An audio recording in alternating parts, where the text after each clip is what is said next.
When you're broke, you can't pursue your passion.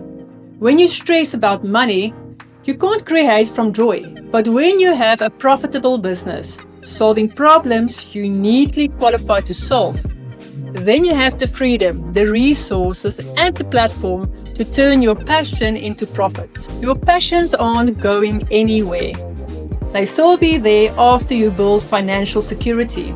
In fact, they will be more accessible because you'll have the resources, the platforms, and the freedom to pursue them properly.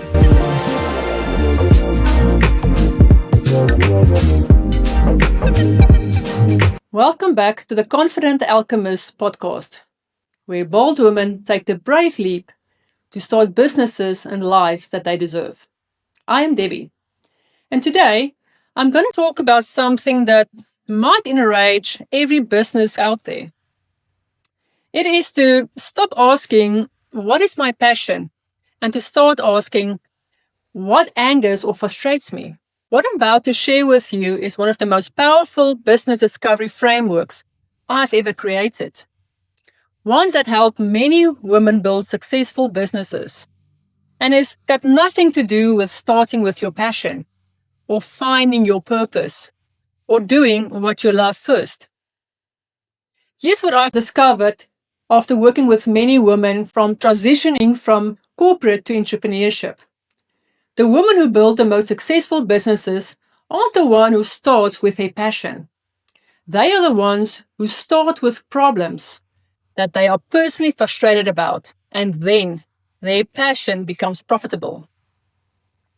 Right now, you're probably stuck asking the wrong questions. What am I passionate about? What's my purpose? What do I love doing? And you're getting nowhere because those questions, when asked first, lead to broke passion projects, not profitable businesses. Today, I'm going to give you a completely different framework, one that will help you identify not just any business, but the business that you should start first, the one that will make you money, give you fulfillment, and create the financial freedom to pursue your passions later. This framework I discovered by accident when I realized that my most successful clients weren't the ones who started with what they love. They were the ones who started with what frustrates them, built profitable businesses, and then had the freedom to pursue their passions as a profitable side business. So if you're ready to stop spinning your wheels and start building something that actually pays the bills while you build your dreams, let's dive in. As always, my disclaimer, this is my point of view and it might not be for everyone. Let's start by clarifying something important. I'm not anti-passion, I'm anti-passion first. There's a massive difference between never follow your passion and don't start with your passion when you need to make money. This is not for the people who are fortunate enough, who have enough income to start businesses that they are passionate about. I've worked with many women who are passionate about yoga, art, cooking, writing, helping people. You know what happened when they tried to build a business around their passion first? They went broke, they burned out.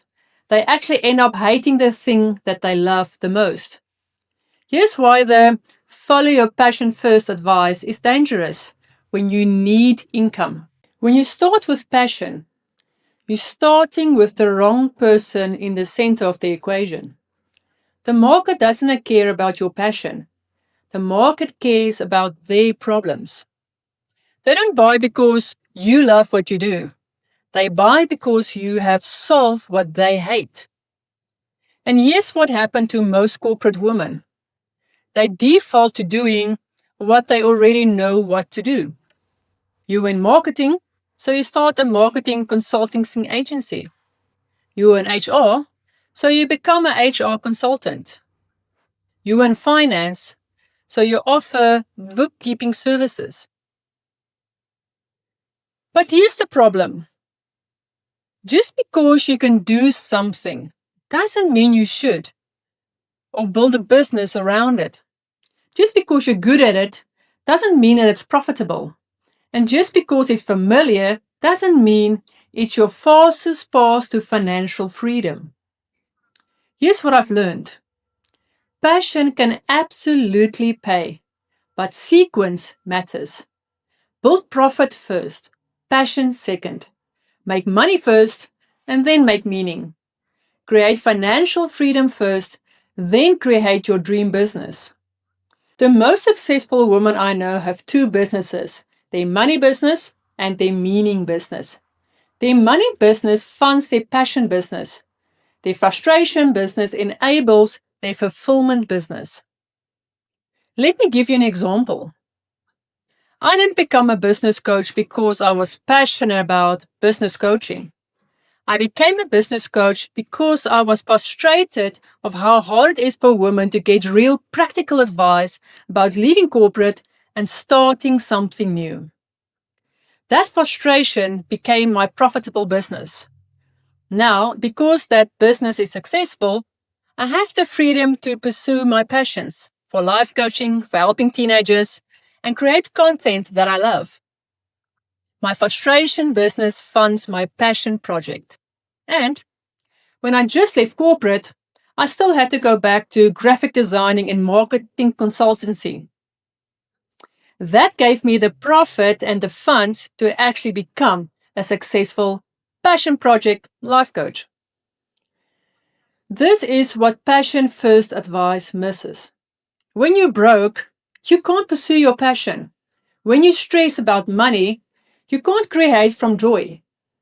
When you're worried about paying the rent, you can't follow your bliss.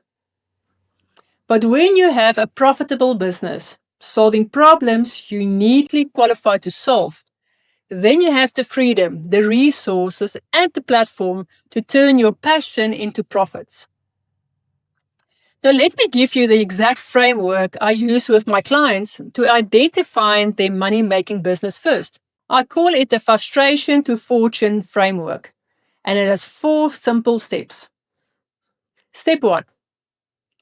Do a frustration audit. I want you to make a list of everything that angers you, not little annoyances, big systemic problems that makes you want to scream. What makes you angry about your industry? What makes you furious about how women are treated? What problems do you see what other people seem to ignore? Be specific. Don't say, I hate how women are treated at work. Say, I hate how women in tech are passed over for promotions despite outperforming their male colleagues. Don't say, the healthcare system is broken.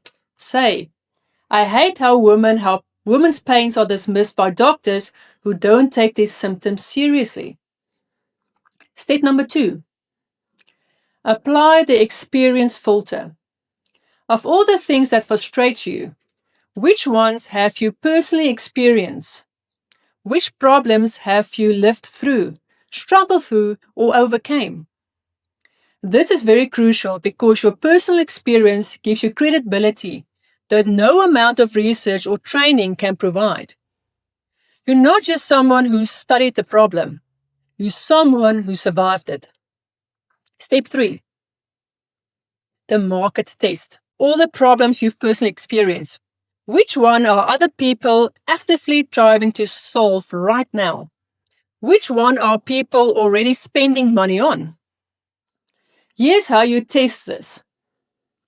Go to Facebook groups, LinkedIn, Reddit, anywhere where your ideal client hangs out. Are they complaining about this problem? Are they asking for solutions? Are they already paying for inadequate solutions? Step number 4. Assess the profit potential. This is where we get practical. Which of these problems can you solve in a way that generates significant income quickly? Some problems are worth solving but don't pay well. Some problems pay well but take years to build. You want the sweet spot. problems that pay well and can generate income within 90 days. Let me give you some real examples.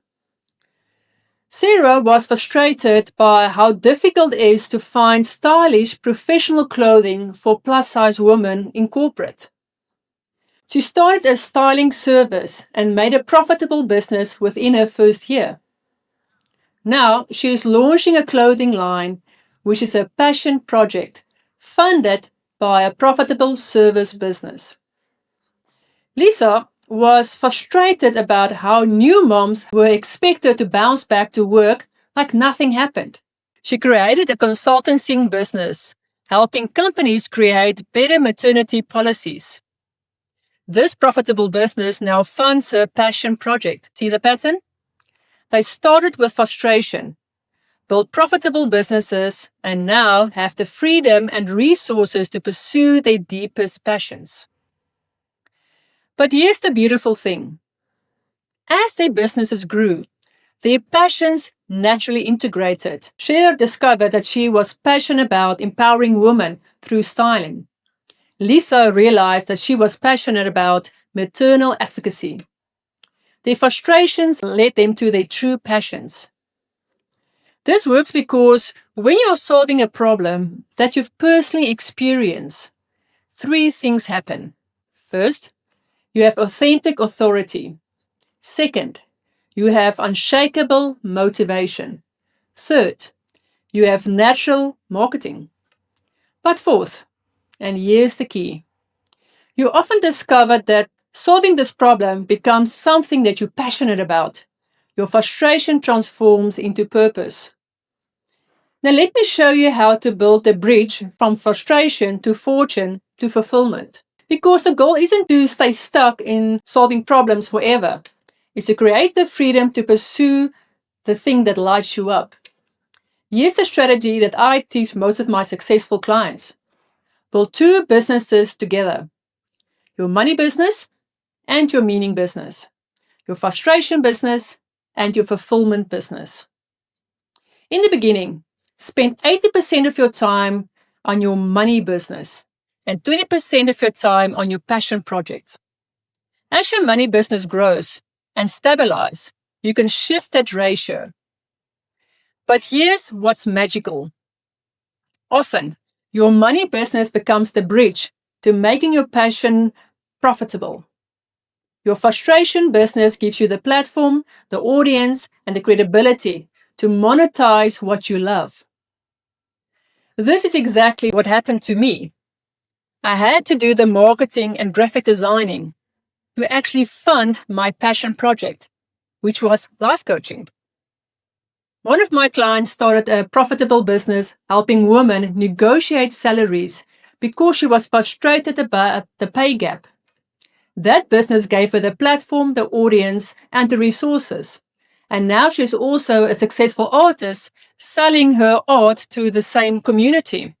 Her frustration business created a market for her passion project. As you solve your problems that you are frustrated by, you often discover new passions. Become passionate about the transformation that you create. You fall in love with the impact that you have. Your work becomes your passion, not because you started with passion, but because you started with purpose. But most importantly, your profitable business gives you something priceless: choice. Choice to pursue projects that might not be immediately profitable. Choice to take creative risks. Choice to say no to work that doesn't align with your values. Eventually, many of my clients find that their two businesses start to merge. Their money business becomes meaningful. Their passion becomes profitable. They created integrated businesses that serve both their financial needs and their soul's calling. But here is the key. This integration happens after financial stability, not before. You can't integrate what you haven't first separated. You can't merge what you haven't built first independently. I'm giving you permission to make money first and meaning second. I'm giving you permission to solve problems for profit, before you pursue your passion projects. I'm giving you permission to start being strategic about your sequence. Your passions aren't going anywhere. They still be there after you build financial security. In fact, they will be more accessible because you'll have the resources, the platforms, and the freedom to pursue them properly. I want you to leave you with this truth. Your greatest business idea isn't hiding in your passion. It's hiding in your pain. But your greatest fulfillment comes from turning both your pain and your passion into profit. You don't have to choose between profit and passion. You just have to choose the right sequence. Profit first, passion second. Money business first, meaning business second. Financial freedom first, then creative freedom. You have permission to start with what frustrates you. You have permission to build a money business before a meaning business. You have permission to be strategic about your sequence. And here's my promise.